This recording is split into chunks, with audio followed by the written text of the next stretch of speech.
C'est l'heure de la review très sérieuse de ce WWE SmackDown. Oui, très sérieuse, comme en témoigne ma coupe de cheveux. Pourquoi on est sérieux? Puisque The Rock a décidé de changer tous les plans vers WrestleMania, tel Nibiru qui s'abat sur le board. Dès cette annonce, 24 heures avant l'épisode de SmackDown, c'était la folie partout sur les réseaux. Qu'allait faire The Rock? Allait-il sauver cette route vers WrestleMania? Excitante pour certains, insipide pour d'autres. Bien sûr, elle est fatalement comparée à l'excellent build-up de WrestleMania 40, qui impliquait ce même The Rock, Dwayne Johnson, le final boss, the director of the board. Des indices subtilement laissés sur les réseaux sociaux, outre la rumeur de l'annonce du prochain WrestleMania qui se tiendrait dans la même ville que cet épisode de SmackDown. Louisiane, la Nouvelle-Orléans, dans la nuit du vendredi 21 au samedi 22 février 2025. Il était aussi question pour The Rock de rendre visite à son ami Cody Rhodes. Oui, on l'a compris, il a parlé de sa montre sur Instagram, la fameuse montre, le fameux cadeau de Cody Rhodes. Une relation assez ambiguë qui s'est construite entre les deux hommes sur cette dernière année écoulée. Terribles rivaux dans la dernière route vers WrestleMania, adversaires à ce dernier WrestleMania, confrontés dès le lendemain au Raw After Mania avec pas mal de suspense, pas mal d'intrigues autour de ce cadeau, et de The Rock qui avait demandé à Cody Rhodes de ne plus jamais lui briser le cœur. Un Cody Rhodes, champion babyface, qui a bravé tous les obstacles pour rester ce champion WWE indisputé. Un Dwayne Johnson visiblement agacé de l'alliance Roman Reigns-Cody Rhodes lors du dernier WWE Bad Blood. Et le 6 janvier, pour la première de Monday Night Raw sur Netflix, The Rock fait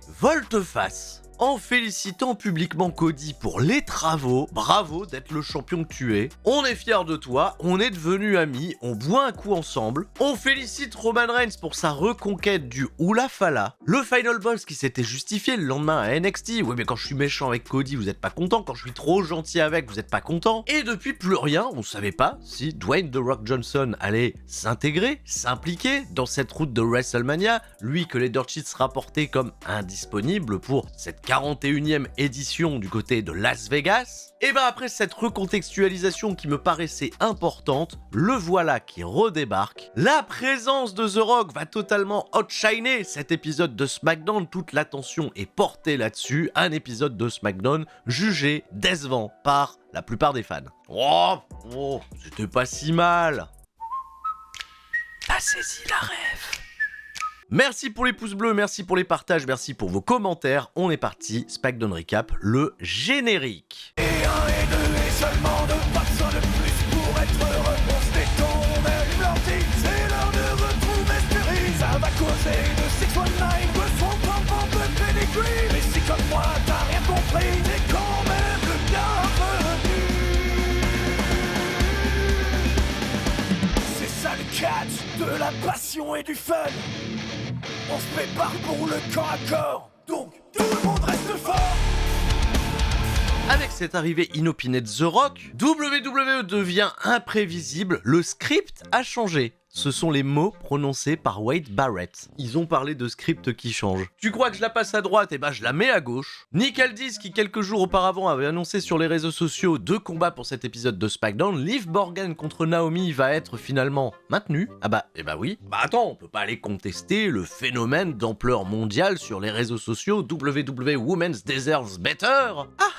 Mais le main event annoncé être un six-man opposant Cody Rhodes, Damian Priest, Braun Strowman à Jacob Fatu, Solo Sikoa et Tama Tonga va être modifié. Ce qui interroge immédiatement Cody Rhodes qui backstage va trouver Nick Aldis, lui dire pourquoi ce match ne peut pas avoir lieu, pourquoi je ne peux pas me venger de Solo Sikoa et de Jacob Fatu. Et bien Nick Aldis nous dit que les ordres viennent de beaucoup plus haut, du directeur of board lui-même, The Final Boss, The Rock, qui veut non pas seulement faire une annonce, mais te rencontrer sur place. La bombe est lâchée. The Rock et Cody Rhodes vont donc se retrouver dans ce ring ce soir dans la dernière heure de l'émission.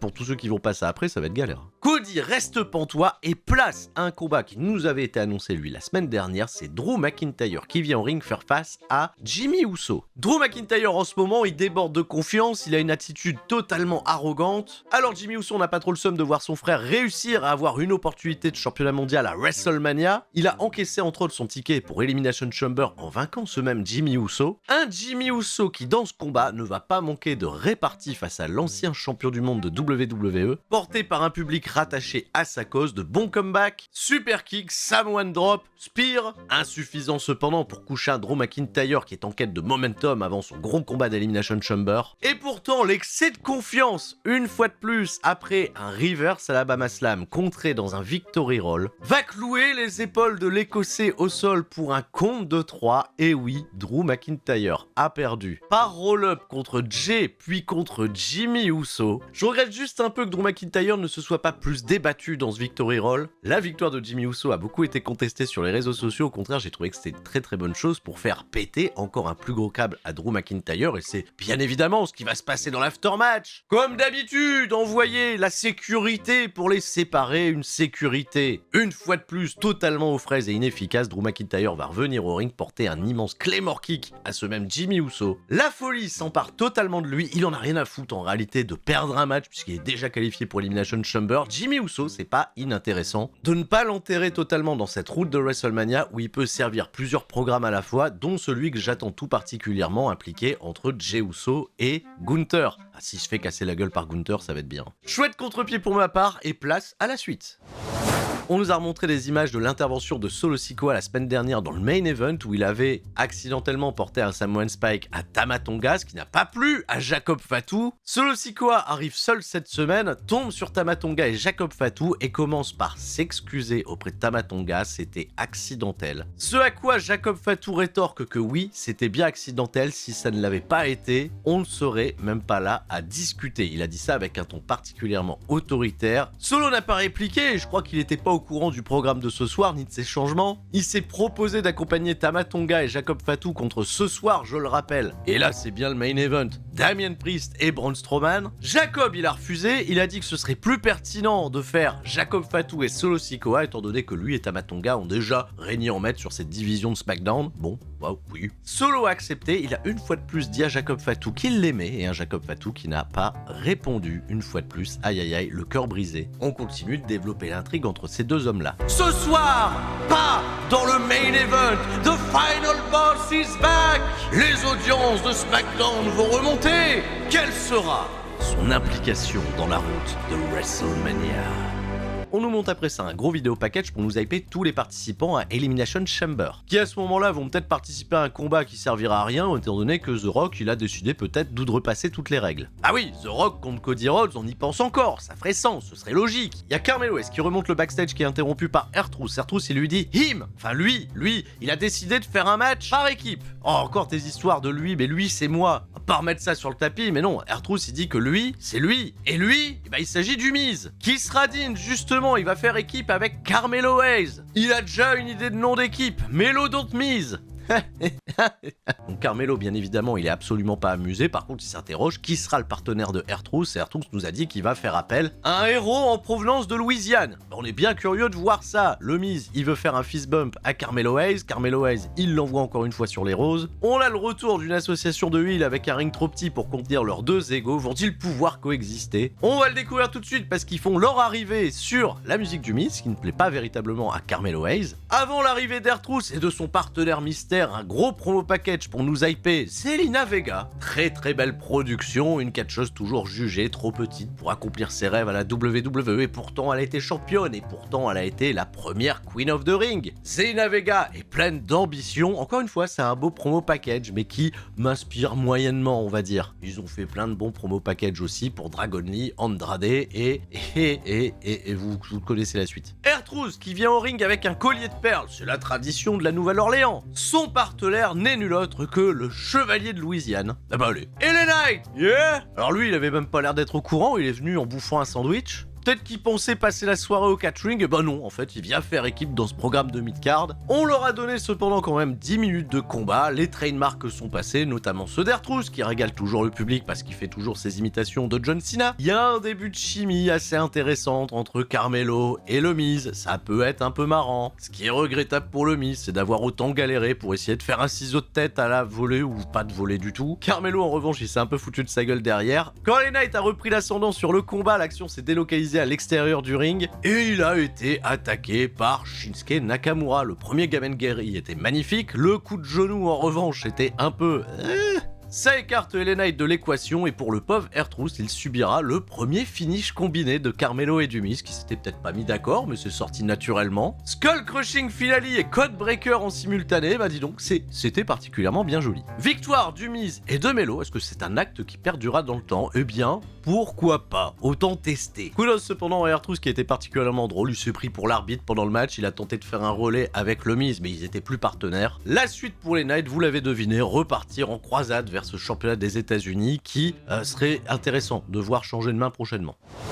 Petit promo package pour nous rappeler la querelle entre Tiffany Stratton et Charlotte Flair. Les futurs adversaires de WrestleMania 41, Tiffany Stratton qui a un combat prévu dans un instant contre Candice LeRae vient au ring pour nous couper une promo comme on dit pas forcément incroyable. L'idée de fond est qu'elle est très excitée à l'idée d'affronter Charlotte Flair à WrestleMania pour lui prouver qu'elle est meilleure qu'elle va la faire oublier. C'est cependant fait avec une delivery toujours aussi arrogante, je sais pas si c'est le personnage de Tiffany Stratton qui va mieux la fitter pour la suite de cette route de Mania. Au vu de la hit naturelle que génère Charlotte Flair, il faut sincèrement que Tiffany Stratton embrasse totalement son côté babyface, porté en plus par un public qui s'est clairement rangé derrière elle. Elle va être interrompue par Nia Jax et Candice LeRae. Le match a d'ailleurs été officialisé, on va y faire référence. Tiffany et Trish Stratus feront face à Nia Jax et Candice LeRae à Toronto lors d'Elimination Chamber. Nia Jax, elle dit qu'après leur future victoire par équipe, elle pourra se rehisser une place en tant qu'aspirante numéro 1 au titre, et le match entre Candice et Tiffany Stratton va débuter pendant la publicité. Eh oui. Alors j'avais regardé SmackDown en direct et j'ai pu apprécier de ce fait le combat dans son intégralité. Apprécier, c'est peut-être un bien grand mot étant donné que y a pas la meilleure des chimies entre Candice et Tiffany Stratton. Après on a bien senti le moment publicité qui était pas forcément très électrique, un public pas toujours concerné, mais ça vient chanter des WWE Women Deserves Better sur internet. Y a personne dans cette arène qui leur rend le change jusqu'à l'arrivée de Charlotte Flair qui vient tranquillement s'installer à la table des commentateurs, pas seulement pour observer mais également pour parler. Ah bah au moins ça, et c'était peut-être ce qu'il y avait de plus pertinent pendant le combat, une Charlotte Flair pleine de dédain vis-à-vis de Tiffany Stratton qui a, vous l'aurez compris, galéré pour battre Candice LeRae en 13 minutes. Un rapport hiérarchique qui a pas forcément été bien établi, et Nia Jax qui pourtant est pas venue gruger aux abords du ring, c'est même Tiffany Stratton qui va porter un moonsault sur tout le monde, pas le plus beau des moonsaults malheureusement, elle arrive les pieds au sol avant de toucher ses adversaires. Elle remporte une victoire logique, va se faire attaquer par Nia Jax qui va la sécher juste avec un coup derrière la nuque, prête à porter son Banzai Drop. Trish Stratus est venu faire la cavalerie et les babyface vont se faire manger par Nia Jax et Candice LeRae avec une Nia Jax qui va conclure les débats d'un double Banzai Drop et sur Trish et sur Tiffy, un Banzai Drop particulièrement éclataxe. Ah ouais, là son finish à Nia Jax c'est véritablement tout ou rien, soit on défonce les meufs, soit on les surprotège. Pas incroyable visuellement. Et après le combat, Charlotte Flair elle est venue pointer le signe de WrestleMania à côté d'une Tiffany Stratton qui était restée allongée au sol. Un peu rigolo parce que Tiffy elle est venue le faire plusieurs fois près de Charlotte Flair qui l'a même pas à ce moment-là regardé dans les yeux une fois de plus. En fait j'aime bien cette relation à distance entre Tiffany Stratton et Charlotte Flair avec véritablement tu vois une Charlotte qui veut emmener Tiffy à l'école. Mais pour des raisons que je détaillerai un petit peu plus tard, j'aurais préféré que ça soit ce match-ci qui soit réduit à être un angle plutôt qu'un combat. C'était long 13 minutes pour la championne pour battre une Candice LeRae qui est très basse dans la carte. Aïe aïe aïe.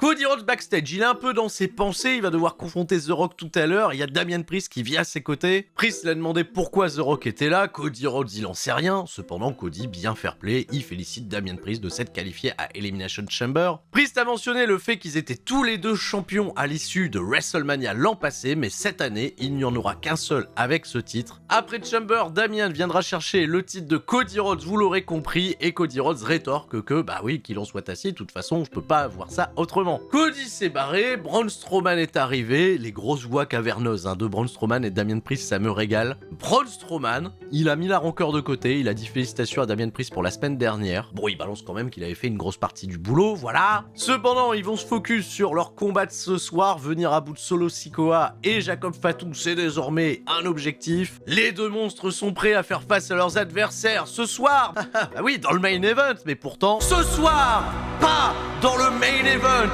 The final boss is back. Les audiences de SmackDown vont remonter. Quelle sera son implication dans la route de WrestleMania? Eh oui, le running gag m'amuse puisqu'ils en font des caisses pour hyper ce grand moment. À l'image de tous les participants d'Elimination Chamber masculins qui ont été hypés un peu plus tôt, on va faire la même chose pour ces dames. Naomi et Bianca Belair, les championnes par équipe interviewées par Baron Saxton. On maintient dur comme fer que Raquel et Liv sont celles qui ont attaqué Jade Cargill. Alors en vue de leur combat de championnat prévu ce lundi à Monday Night Raw, on a un premier règlement de compte qui s'en vient entre Naomi et Liv Morgan. Mais ce soir, c'est promo package time avec cette fois-ci un gros promo package pour Alexa Bliss. Voilà, avec un petit peu de mystère. Elle a rappelé également ses participations précédentes à Elimination Chamber. Vous l'aurez compris, celle qui a re-signé un contrat à la WWE n'est pas présente pour l'épisode de ce soir. On accueille Naomi, voilà, j'ai pas pris le bon screen. Et ben Naomi et Bianca Belair, elles vont se faire attaquer directement par Liv Morgan et Raquel Rodriguez. C'est une embuscade et il y aura jamais de combat. Envoyez les arbitres, la sécurité pour les séparer, elles vont rentrer backstage, se faire sermonner après la coupure publicité par Nick Aldis. Voilà, mais je suis pas content, vous venez, vous faites n'importe quoi, on vous invite à SmackDown. Raquel et Liv, ça m'a fait gaulerie, elles en ont rien à foutre, elles ont explosé de rire, elles se sont barrées. Et vous l'aurez compris, j'aurais peut-être préféré qu'on ait un vrai match entre Liv Morgan et Naomi que ce long combat entre Tiffany Stratton et Candice LeRae un petit peu plus tôt. Nick Aldis cependant, sa soirée elle est encore loin d'être terminée, Chelsea Green et Piper Niven arrivent et se présentent comme potentielles remplaçantes de Bianca Belair et de Naomi qui ont été attaqué, bah oui, mais non. Il s'est mesuré la nature d'une attaque, le general manager de SmackDown, c'est pas suffisant pour les exclure d'Elimination Chamber. Bah oui, mais oui, c'est honteux, Chelsea Green, elle nous dit, je suis championne des États-Unis, je vais pas pouvoir performer au Canada qui est mon pays. Nick Aldis lui dit pas de problème, le prochain SmackDown c'est aussi au Canada. Ramène ta tronche, t'es trouvé de la compétition et ça risque d'être très amusant. Voilà, mais on sait pas qui, Chelsea Green elle sait pas qui. Si ça sera amusant, ça sera peut-être ni Bifab ni Michin, on sait pas, on découvrira. Un mystère, allez-y, spéculez dans les commentaires. Qui aimeriez-vous voir affronter Chelsea Green qui a l'air amusant? Voilà, parce que ça va amuser Nick Aldis. La salle a été plongée dans le noir complet. Les trois mots qui vont suivre électrisent tout le monde du catch depuis ces 25 dernières années. If you, semez-le, What the Rock is cookinge. Petit contre-pied là tout de suite avec un remix de son thème chanté par Lil Wayne, qui est natif de la Nouvelle-Orléans. On a fait le petit clin d'œil, The Rock il fait sa longue entrée, immense pop, il est pas venu avec sa ceinture de champion du peuple, il l'a laissé dans le vestiaire. C'est pas le point du soir. The Rock il se galvanise de la grosse énergie bien sûr, il a la chair de poule, il a toujours pas compris qu'il fallait mettre un gilet, il pose sur les cordes, il descend des cordes, il va ramasser le portable d'un type qui l'avait laissé tomber. T'avais l'impression que c'était même pas par hasard parce que The Rock il a fait demi-tour, il est revenu poser sur la même corde sur laquelle il était tout à l'heure. Il se pose, il prend son temps, il laisse les gens chanter Holy Shit, bien sûr, et ouais, Holy Shit c'est vraiment Holy Shit là pour le coup. Finally, The Rock! Et il a pas le temps de finir, le public termine ses phrases à sa place. Alors il a ajouté ce que tout le monde attendait, finalement, WrestleMania sera de retour à la Nouvelle-Orléans. Voilà, bim, WrestleMania 42 2026 en direct du Superdome. Sur 2 nuits comme d'habitude, les 11 et 12 avril 2026. Voilà, marquez-le dans vos agendas. Réception moyenne de la part du public. Oh non, encore WrestleMania à la Nouvelle-Orléans? Pas du tout, les gens étaient ravis. Et The Rock, bien sûr, on est à la Nouvelle-Orléans, il va nous faire du gospel. When the saints go marching in. Par contre, non, les fans, vous commencez pas à chanter avec lui, ça il l'a dit non. Non, c'est le Rock qui chante, c'est pas le Rock qui chante avec vous, ça y est, il redevient désagréable en un instant, qu'est-ce qui se passe? On lui a pas donné ses cachets. Il a fini sa chanson, il a dit que le public ce soir, vous avez des MST, vous vivez dans des caravanes. The Rock, il est venu pour deux choses, annoncer WrestleMania et pour amener quelqu'un sur le ring, quelqu'un qu'il admire et qu'on admire tous, le champion indisputé de la WWE, Cody Rhodes. Cody Rhodes fait son entrée sous les applaudissements du public, bien sûr, ça chante wow, on est tous excités pour savoir qu'est-ce qui va se tramer entre ces deux-là, et Cody Rhodes, à peine il arrive, il nous fait pas une petite alors, la Nouvelle-Orléans, de quoi voulez-vous qu'on parle? The Rock, de quoi tu veux qu'on parle? Même pas, c'est The Rock qui a le micro, Cody il est impressionné, et The Rock il commence en lui disant, alors, ça fait quoi d'être aimé là? C'est bien ça, t'es aimé par tout le monde là, c'est pas mal ça. The Rock du coup, il nous dit que depuis WrestleMania l'an passé, lui et Cody Rhodes sont devenus de très bons amis. Ah ouais, ils picolent, ils boivent des coups ensemble, leurs mères sont devenues potes, et ouais, Mama Rock and Mama Rhodes, Aziz ça s'enjaille, ça passe des soirées à regarder Samuel Etienne question pour un champion, et la dernière fois qu'on s'est croisés, ça remonte à quand? Ça remonte au 6 janvier, la première sur Netflix, ah là là. Je l'ai dit, je le pensais sincèrement, merci Cody d'avoir porté l'entreprise sur tes épaules. T'es un grand champion de la WWE, mais il faut que tu saches une chose. Moi, The Rock, il a pas trop parlé de lui à la troisième personne. Il a dit que désormais, vous le savez tous, il est membre du conseil d'administration de TKO et que TKO était le groupe qui possédait la WWE. The Rock, il a ajouté qu'il était le directeur du conseil d'administration de TKO. Les fans ont eu El Rock pour ça et le Rock, il a dit on me hue pas. C'est moi, je suis le directeur. C'est moi. Attention. Bon, attention, The Rock, il nous a dit, au-dessus, il y a le patron de TKO, c'est Harry Emmanuel. Harry, il lui a dit, moi, le catch, tout ça, voilà, moi, je considère que c'est The Rock qui possède la WWE. The Rock, il a dit, non, je possède pas la WWE, mais je suis la personne la plus puissante ici. Alors, The Rock, il a fait une requête à Cody. Il désire, au fond de lui, qu'il devienne bien plus qu'un grand champion. Il lui a dit, je veux que tu deviennes mon champion.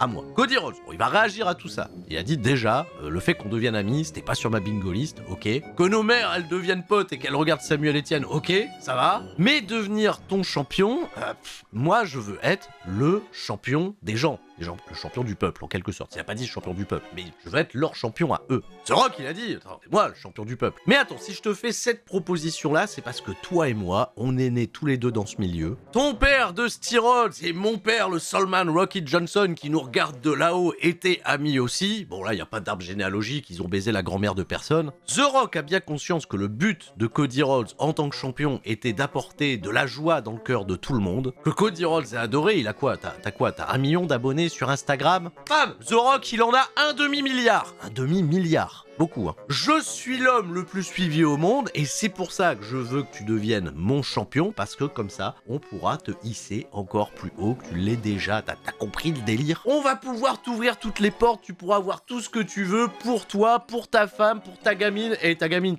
elle aime Disney, elle aime... je lui donne des places avant-première pour aller voir Moana 2. The Rock, il a insulté un fan qui cherchait à l'interrompre. C'est incroyable, il passe de son ton tout mielleux pour essayer de convaincre Cody Rhodes. Allez, toi, ferme ta gueule. Donnez-lui ses cachets, par pitié. The Rock, il dit, voilà, j'ai tout ce que je veux, mais la seule chose que je n'ai jamais eu, c'est un frère. Oh, waouh. Ah bon? Avec toute les Samoans, là, et toute la généalogie, il a pas de frère. Ah ouais, il a pas de frère. Et là, The Rock, il a ajouté ce pourquoi il a peut-être choisi Cody comme son futur frère, ou qu'il veut qu'il devienne son champion. Il a dit, l'année dernière, il s'est passé quelque chose de spécial. J'ai débarqué, j'ai dit, je vais affronter Roman Reigns, ça va être le plus grand WrestleMania de tous les temps, ça va être bon pour le business. J'ai parlé à Triple H et Nick Khan, je leur ai dit, Cody, c'est bien gentil, hop, on le met sur le bas-côté. Alors Cody, qu'est-ce qu'il a fait? Il a dit, allez vous faire foutre, tu nous as tenu tête, tu m'as mis une grosse baffe au visage. Et là, The Rock, il s'est dit, ok, personne n'a jamais fait ça à The Rock avant. Je me suis dit, lui le gamin là, lui il est spécial. Et t'as gagné à WrestleMania. Et t'es devenu champion. Et t'as accompli tout ça. C'est pour ça que tu vas devenir le champion de The Rock. Tu es l'élu. Tu vas accomplir tous tes rêves. Mais attention, ne me réponds pas tout de suite. Je te laisse réfléchir. Je te laisse en parler à ta femme ce soir. Je te laisse en parler à qui tu veux. Ta réponse, je la veux pour le 1er mars à Elimination Chamber à Toronto. Ah quoi, ça veut dire que The Rock il va être encore là. Oh, super. Mais The Rock, il y a une chose qu'il désire encore plus que tout au monde. Il a dit c'est ça en pointant. Alors Cody Rhodes, il a pensé en pointant la ceinture de champion WWE indisputé, c'est ça? Tu veux être champion? The Rock, il a marqué un temps, il a dit non, c'est pas ça que je veux. Il s'est rapproché de Cody Rhodes et lui a dit ce que je veux, c'est ton âme. I want your soul. What? Mais quoi? Il veut son âme? Qu'est-ce que c'est que ce bordel? C'est Shang Tsung, c'est Mortal Kombat. The Rock, il veut posséder l'âme de Cody Rhodes. Et le temps qui a été marqué derrière avec la stupéfaction des fans. L'air totalement pantois de Cody Rhodes, qui va jouer la pantoiserie jusqu'à la fin de ce segment. Le petit sourire en coin de The Rock qui sait exactement ce qu'il est en train de faire. Il lui a dit encore, ne me réponds pas tout de suite. Il a quitté le ring, il est parti. Il s'est retourné un instant sur ce Cody Rhodes qui est resté. Il veut mon âme, qu'est-ce qui m'arrive? Une onde folie s'est emparée de toute l'arène et j'ai l'impression que les fans se sont tous blessés dans leur confusion. Alors ça a duré 20 minutes. Je suis resté un peu en extase, moi, devant ce segment qui m'a pris totalement à contre-pied. En revanche, je comprends totalement ceux qui ont trouvé le segment totalement gaze, parce qu'il était peut-être totalement à l'inverse des attentes de tout ce à quoi on avait pu s'attendre justement. Alors bien sûr, il y a des rappels qui peuvent être faits historiquement à la grande histoire des corporate champions, de tous ces catcheurs qui ont fini par s'allier à l'autorité pour régner en maître sur la WWE. The Rock a été l'un des premiers corporate World Champion en étant rangé aux côtés de Vince McMahon, Shane McMahon dans le clan qui s'appelait à l'époque la Corporation pour faire face à Steve Austin, un même Steve Austin qui en 2001 à l'issue de WrestleMania 17 va pactiser avec le diable de Vince McMahon pour vaincre The Rock et se ranger derrière le milliardaire détenteur à l'époque de WWE. Des années plus tard, on va avoir la même chose avec Randy Orton, le champion choisi par Triple H, par Seth Rollins, l'élu de l'autorité qui avait brisé les liens fraternels du Shield. La différence avec toutes ces histoires, c'est que Cody Rhodes, il est déjà au top, il est déjà champion. Et c'est là que je me suis dit que WWE, il y a des chances qu'ils nous prennent pas totalement pour des cons avec cette affaire. Parce que ça fait totalement écho à cette excellente promo qu'on avait eue entre CM Punk et Cody Rhodes à Monday Night Raw, le dernier Monday Night Raw avant le Royal Rumble. CM Punk avait mis en garde Cody Rhodes qu'en tant que champion, il allait pas pouvoir avoir le contrôle sur toutes les choses, il a perdu des amis, il a fait de gros sacrifices, que personne ne peut être Superman, que CM Punk lui-même, à l'époque, lorsqu'il est devenu champion, a été contraint malgré lui de faire des choses qu'il ne voulait pas.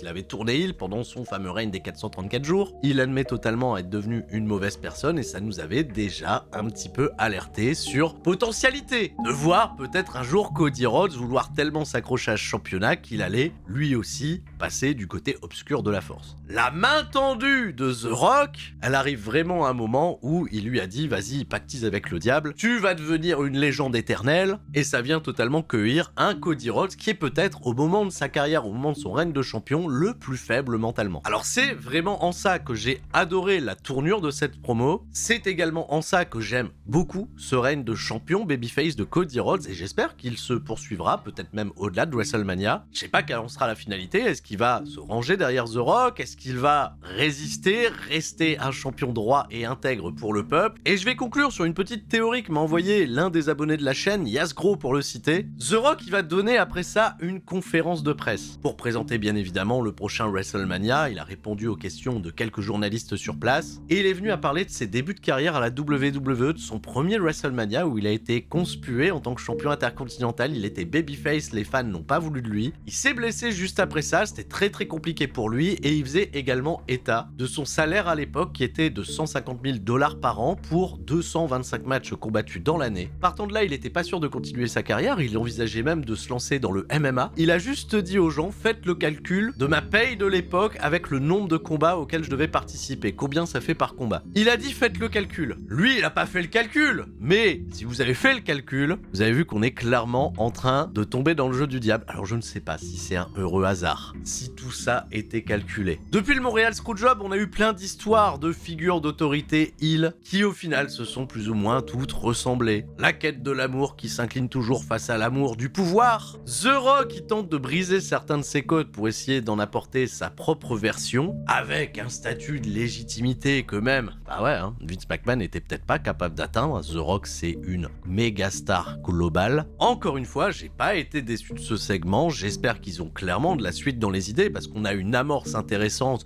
on n'aimerait pas être déçu. Alors on va laisser une chance et on va voir comment Cody Rhodes analysera cette situation. Rendez-vous le 1er mars pour Elimination Chamber et ça risque d'être particulièrement épique c'est c'est la fin de cet épisode de SmackDown. Et non, pas du tout. Alors oui, non, j'ai eu l'impression que tout ce qui est passé après ce segment était devenu totalement insignifiant. DIY, ils vont avoir la lourde tâche d'aller défendre leur championnat par équipe contre les Pretty Deadly.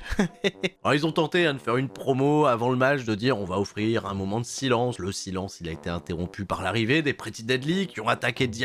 Il y a eu une grosse bagarre et le public était enthousiaste, mi-figue, mi-molette. 6 minutes de combat qui étaient plutôt bien rythmés mais qui vont se terminer en double disqualification après une intervention des Street Profits. Ça y est, on les voit, ils passent à l'action. Ça corrige tout le monde avec des gros moves plutôt powerhouse. On a repris des moves de Biggie, de Bobby Lashley. Les Motor City Machine Guns sont finis par appliquer. Ils vont se faire également corriger par les Street Profits qui viennent mettre un gros statement sur cette division par équipe. Quid de la suite? Est-ce qu'on travaille pour l'échéance de WrestleMania ou est-ce qu'on travaille pour nous faire un gros combat par équipe en weekly, dans un weekly peut-être un peu plus spécial? Est-ce que cette division division par équipe est en train de reprendre un petit peu du poil de la bête. On le découvrira. Comme pour Alexa Bliss, on a eu un gros pro package. Décidément, c'est la soirée pour John Cena participant à Elimination Chamber. Je garderai bien évidemment mes pronostics pour l'événement lors du Sturistradamus qui sortira la semaine prochaine. Kevin Owens et Sami Zayn, la suite des opérations, et ben on a une nouvelle vidéo diffusée sur les réseaux sociaux de Kevin Owens. Il a entendu le message de Sami Zayn, alors comme ça tu veux mettre fin à ma carrière, tu veux me faire du mal à ma famille, mais Sami Zayn, en se pétant dans cette position-là, tu te rends compte que toi aussi tu pourrais faire du mal à ta propre famille. Et ouais, vous avez pas rêvé. Oulala,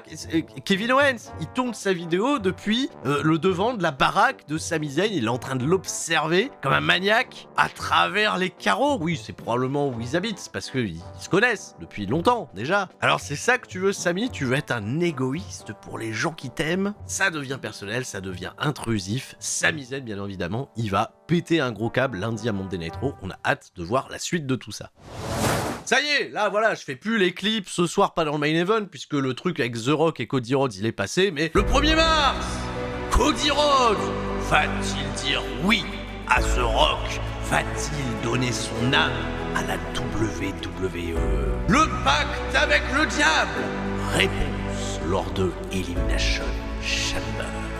Allez, c'est le main event. Damian Priest fait équipe avec Braun Strowman pour faire face à Jacob Fatu et Solo Sikoa. Solo Sikoa, il a fait un petit discours backstage qui a été interrompu par le plus gros discours, plus éloquent de Jacob Fatu. Ah ouais, Solo Sikoa, c'est dur, hein, on est en train de changer le rapport de force. Jacob qui termine par un « jouer ma musique ». Un Solo Sikoa qui va donc la jouer team player dans ce combat qui va durer un tout petit peu plus de 12 minutes, qui était particulièrement bien disputé. J'ai trouvé que Solo Sikoa est revenu en bonne forme physique, il a des très bons échanges de strikes avec un Damian Priest que je trouve toujours autant pertinent dans l'exercice. Un Braun Strowman qui bien sûr a couru autour du ring pour aller mettre des coups de poing dans une chaise de Tamatonga pour se faire bousculer par Jacob Fatu qui l'a envolé dans les barricades. Les deux hommes légaux à la fin du combat, c'est Solo Sikoa et Damian Priest. Jacob Fatu va tenter d'attaquer Damian, mais super kick accidentel sur Solo Sikoa. Et il y a eu ce petit plan de caméra sur le visage de Jacob Fatu qui ne semblait pas désolé, en quelque sorte, d'avoir accidentellement attaqué Solo Sikoa. Il va se faire dégager à l'extérieur du ring et Damian Priest va en profiter pour porter le South from Heaven sur Solo Sikoa et remporter la victoire. Les deux monstres de la division bleue vont célébrer pour clôturer cet épisode de SmackDown et on verra si la semaine prochaine, Jacob Fatu, à l'image de Solo Sikoa, viendra s'excuser pour ce coup de pied accidentel. J'ai bien peur que non, et j'ai bien peur que tout ça se poursuive. C'était pas si mal, ça a raconté la petite histoire, on s'y attendait, mais bon, vous êtes passé après The Rock et Cody Rhodes, alors voilà quoi, et je vous remercie d'ailleurs d'avoir suivi toute la review jusqu'à ce moment-là, parce que combien d'entre vous ont cliqué uniquement pour The Rock? Je terminerai sur cette vidéo pour vous remercier encore une fois de l'avoir suivi, pour rester fort bien évidemment, comme vous êtes très nombreux à être restés très fort ce samedi soir du côté de Nogent-sur-Marne pour le premier show de la nouvelle structure en région parisienne, Chaos. Ça m'a fait beaucoup de bien d'y apporter ma pierre à l'édifice en tant que commentateur. Bravo à tous les athlètes, bravo à toutes les personnes impliquées dans ce projet, bravo à tout le public pour cette énergie incroyable. Je vous fais des gros bisous et je vous dis à lundi soir pour un fameux lundi catch à la rage sur twitch.tv/Turi316. C'était Sturi. Ciao, bye bye.